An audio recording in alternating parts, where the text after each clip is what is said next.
Hello again. In this video, we are still going to be talking about literary analysis, but I want to kind of shift the way we've been talking about this from the question we've been asking, which is what is literary analysis, which I feel like we have a good grasp on that at this point, right? Would you agree? I think we've talked a lot about what literary analysis is, making an argument about the message we think the text is sending, right? So now I want to move to the question of why literary analysis. Why do people do this? What's the point? Why do people study this? Why do people major in this? Why do people write books about this stuff? And I think this is where, well, first of all, I think this is where a lot of kind of the disagreements that many of you had with that Pokemon essay were kind of around this question of why we do it and what the significance of it is and what are the consequences. I think that is where we kind of disagreed a little bit, or some people did, with the Pokemon essay, where they kind of presented it as like, oh, if you watch a certain show when you're young, like it could change your behavior or whatever. Like if you watch something violent, you might do something violent. And I think that's a little oversimplified, like I tried to explain in the comments on our discussion. And make sure you go back and read through those if you haven't done so. Yeah, if that's not kind of the answer to that question, well then what is? So this is why I had you read. I know you probably didn't like this essay. It was probably very confusing. But this is why I had you read that essay, Ideological State Apparatuses by Louis Althusser. Because I think the way of thinking about it, if it's not straight up brainwashing what art does to people, but if it's also incorrect to say, well, it has no impact on people at all, and it doesn't matter if art is sending some kind of really awful message, we need to find the kind of middle space in between that, right? And I think the way to do it is through this idea of ideology. So ideology, what does that mean? It's kind of like belief systems, right? So we'll look at the Althusser to see better how this works. But basically the idea is that a piece of art can either like endorse or criticize a certain belief system. Okay, we'll get there. So let's start with the Althusser. The little reading that I gave you was only a couple of pages, and I know it's probably very confusing, but it's from a much longer essay. I wasn't going to make you read more of that, but it's from a much longer essay where what he's trying to do is come up with a theory of government, a theory of the state, like the government, and how it works. That's kind of his larger political project, right? So what we're looking at is just one little sliver within that. So as he's doing this, the first point to make is that for Althusser, the state, the government, is always the state of the ruling class, like in economic terms, right? His view is that there's always a certain economic class in society that holds power, that the state works like to the benefit of that the state is has their interests first and foremost in mind. So like in our society, it's obviously like the super wealthy, right? There's all kinds of things from the way taxes are with the loopholes and all this to the kind of like military industrial complex where a lot of you can kind of see how the American government works like first and foremost to the benefit of corporations and very wealthy people, right? I don't think that's controversial. I don't think I'm going too far out to say that. Right, so the government, it's always the government of the ruling class. So the question that Althusser is asking is like, if you're in power, if you found yourself, the president or whatever, and your question is how to stay in power, how do you keep from being overthrown? How do you maintain power? Because that's what every government is fundamentally trying to do, is stay in power, right? Like it's not something that's talked about, but obviously that's their number one thing is to continue ruling this way. The first answer to this question, I think the most immediate answer, what do you need to do to stay in power, is that you need to have, an army, a police force, jails. You need to have ways of enforcing rules, right? You need to have people with guns who can put somebody away if they try to overthrow you, right? All of this he calls the repressive state apparatus. The police, military, jails, judges, like the legal system, like that. He calls the repressive state apparatus. Repressive because he says it functions first and foremost by violence, right? It uses violence to get people to go along with the way that things are, right? Okay, now I have a little picture, a little drawing, terrible sketch that I did to try to explain this that I'm trying to put up now. Okay, hopefully you're seeing this. So like I said, as you can see the repressive side. So all of that seems pretty obvious, right? That you know, if you're going to stay in power, you need like an army or whatever. The reason Althusser is famous, the reason that people read his essay, and that we read it when we're talking about art specifically, is because of this other side of the tree, what he calls ideological state apparatuses. This is kind of his unique contribution. So he gives us a list, some of them that I have listed here, like religion, the family, media, like newspapers and stuff. And then one of them is culture. And that's the one that we're going to be interested in, because I think that's where art comes in. It has to do with culture.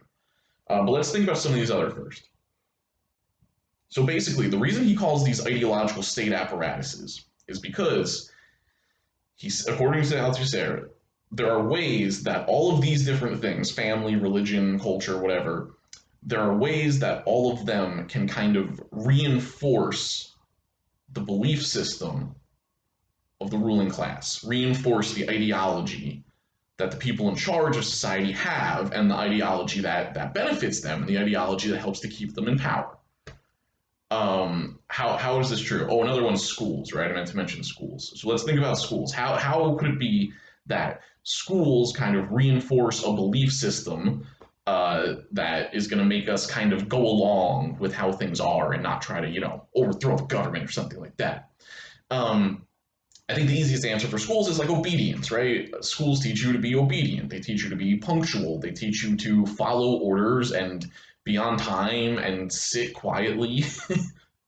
So I think you could see how all of these things would contribute, would like be in the interest of the government, right? For you to be obedient and punctual and all this stuff. For you basically to make you, you know, a nice little cog in the machine, to prepare you to be a good worker who has an office job, where at this office job you're told what to do and you sit quietly and you're on time and all that stuff. So I think we can kind of see how that works, how there are like a certain set of beliefs that the educational system instills in you that is ultimately in the benefit, to the benefit of the people who are in power, the ruling class, the government, all that. Some of these other ones, religion, that seems like a weird one, right? Religion is, you know, separation of church and state, right? It can't be like part of government.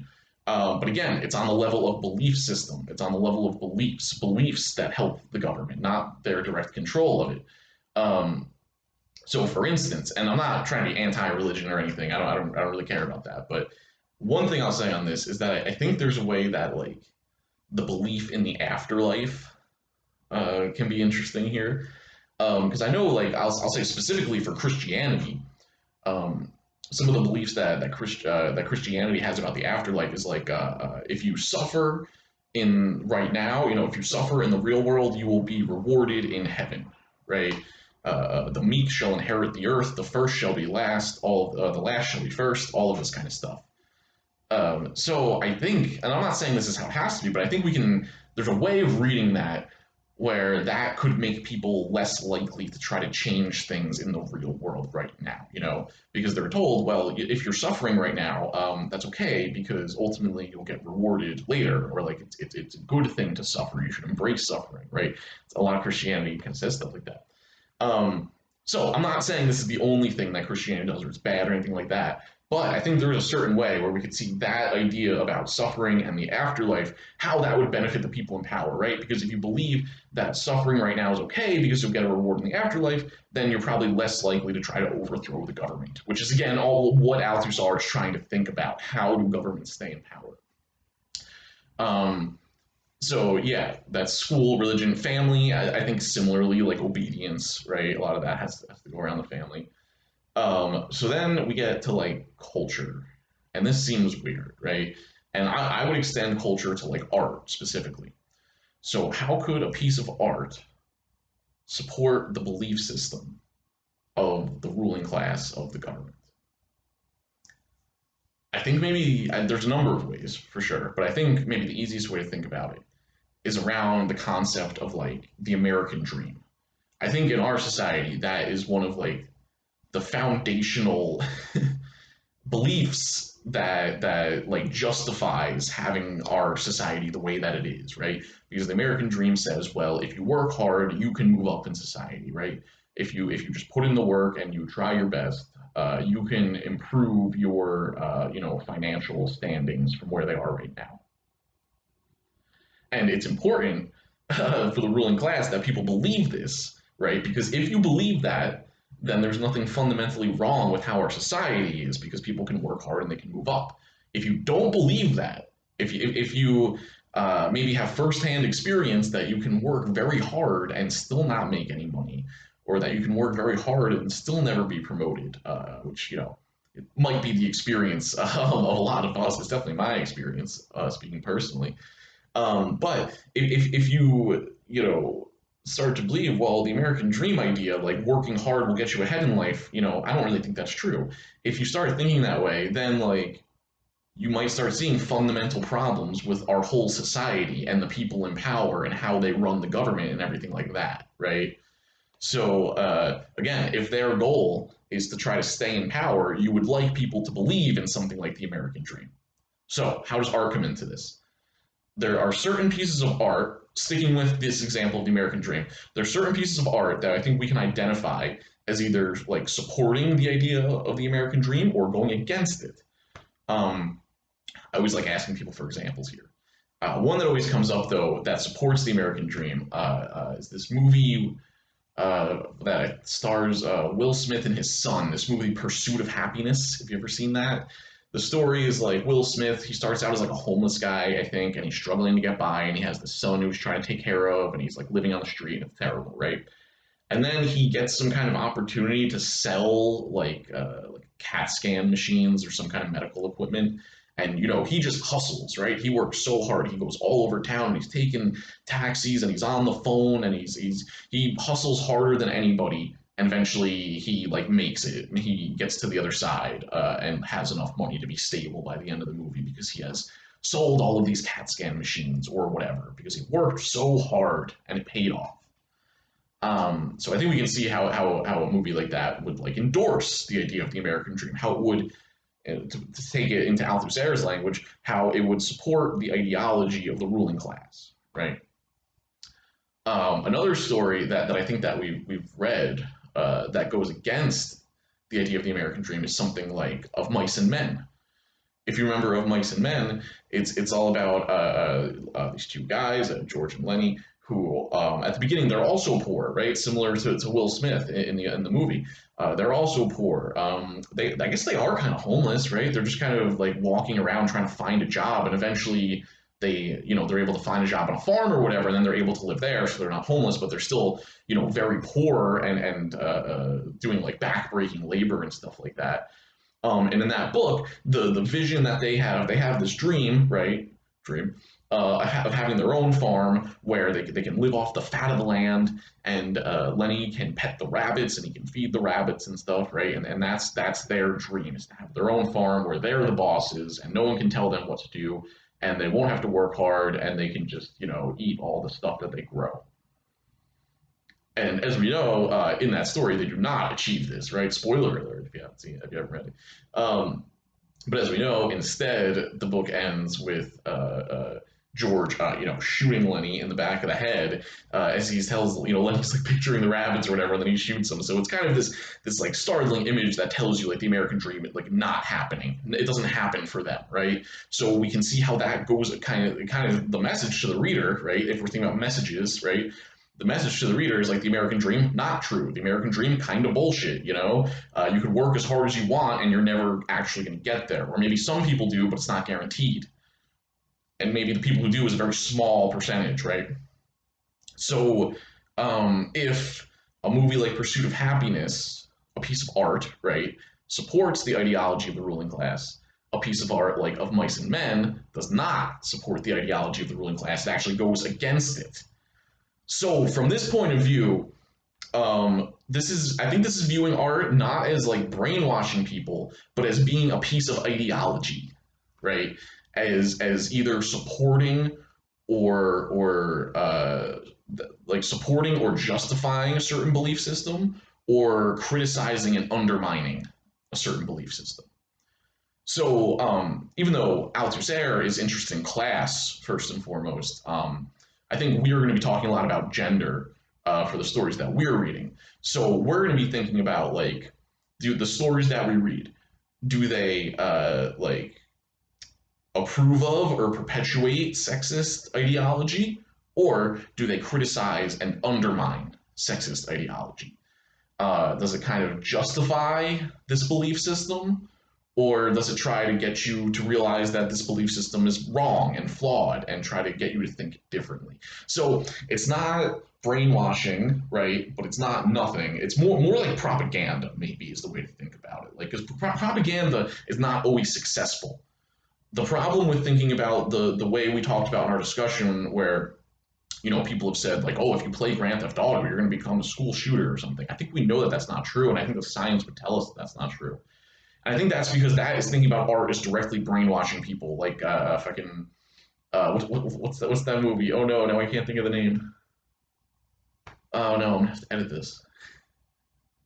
Clockwork Orange is the name of the movie. It's not like that, right? Where the guy is his eyelids taped open and he's watching a thing to brainwash him. It's not that, right? It's more like propaganda, because propaganda is not always successful, right? But I think we can still acknowledge it as being bad or good depending on what it is, right? For instance, if like the Nazis did this, right? They made these movies that they were art, they were movies, but they were very much supposed to give you the impression that like, oh, the Germans, like, we're better than anybody, we should probably rule the world. Like, they were very much like propaganda films in that way, right? But that's not brainwashing, because propaganda may or may not be successful. So it's not that watching a certain show is going to turn you into an animal abuser or school shooter or whatever.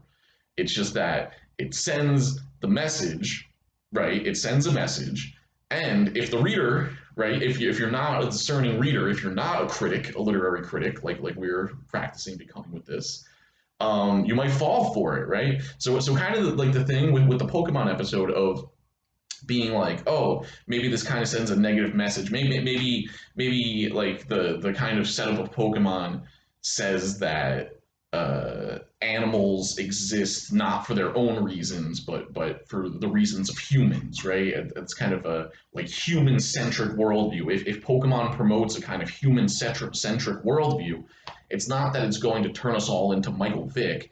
It's just that, oh, this sends kind of a shitty message, and we should be aware of that. And I'm not saying we should stop watching the show because of that. I'm not saying we should cancel it, but maybe we should be aware of that so that we don't get like duped, because like I also don't think that like just because a show or a book has a bad message that we should get rid of it. I just think we should be like aware of that so that we don't get like tricked by it, or we don't like fall into those kind of bad beliefs. I think we should be able to realize like, oh, this movie's cool or whatever, but it does have this really shitty message, and then just be able to like hold both of those ideas in our head, and then maybe we won't be as likely to like be influenced or fall for the shitty message if we can kind of like become aware of it and have some distance from it.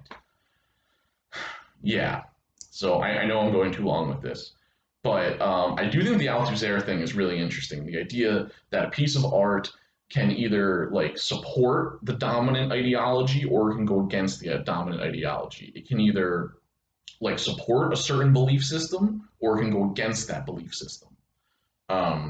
So yeah, we'll see how this works once we start looking at Araby and Evelyn this week, and our other short stories coming up. But this would be my answer for like why it matters and why we should do it, because the art can kind of like do the work of the ideology. Like the art can try to like indoctrinate you with the ideology. And again, it's not brainwashing, it's not always going to be successful, but it can either support or go against the ideology. And I think as readers we should like try to determine that. I think it's important to determine which things are like supporting a bad ideology or going against it, like if nothing else, so that we can kind of like talk shit about the things that are supporting bad ideology and maybe promote the ones that are going against it, or at least it can also kind of help us think about it. This is the last thing I'll say about it. There's also a way of looking at art here is kind of having its own argument. It's almost like looking at a show or a book as if it was an essay and had a thesis and had an argument, right? So what we're doing by analyzing this stuff is trying to pull out what the thesis is that's in the show or the book. So we're kind of looking at it as if it's like an essay itself, and we're trying to find what the thesis is in the piece of art.